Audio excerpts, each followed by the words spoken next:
Hi, Dave Carey here with Solomon Realty. Thinking about buying a home in the near future? Trying to decide what loan program is best for you? Stay tuned, we're going to cover the two most commonly used options.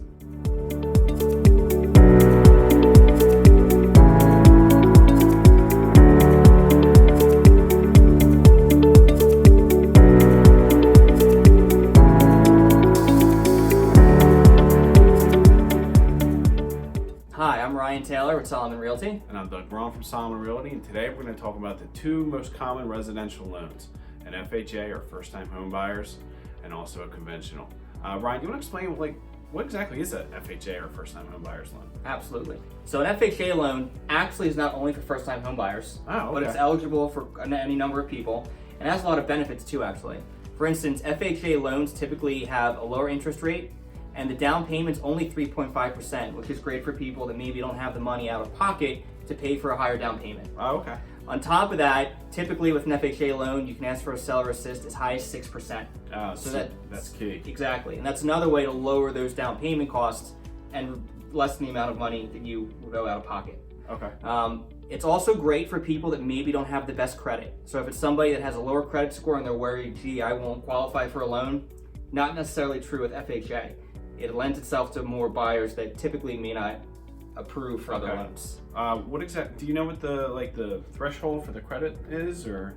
Typically somebody as low as even mid 500s, 580 could qualify for an FHA. Oh, okay. And that maybe isn't necessarily the case with conventional USDA or other types of loans. Conventional is around 620, 640 depending on the lender. Another reason why FHA is good for people maybe haven't established their credit yet, fresh out of school, trying to get their feet out from under them, whatever the case may be. Okay, gotcha. Now there are a couple drawbacks with the FHA. Oh, really? Yes. For instance, FHA loans, you have to pay mortgage insurance, monthly mortgage insurance on the life of the loan. So that's the entire life of the loan.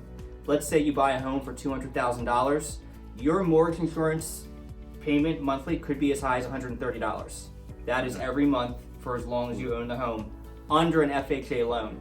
There is a way to get out of it, and that is refinancing into a conventional loan. Okay. So once you hit a certain, say 80% equity or 20% equity, you could refi out and go conventional, and that would get rid of that MI. Right, and that's something that you have to initiate. You have to initiate. You Okay. have to call your lender and say, hey, I'm at 20% equity, 80% of the loan's left, and they'll help you refi into conventional. Right, in the conventional. Okay, so then that leads us to our other type of loan, a conventional loan, right? So how much do you have to put down for a conventional loan?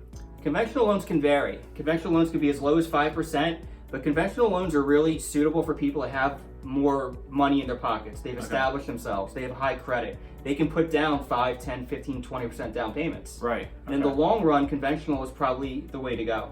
Maybe higher interest rates, but you don't have that mortgage insurance through the life of the loan. Right. It drops off at 20%.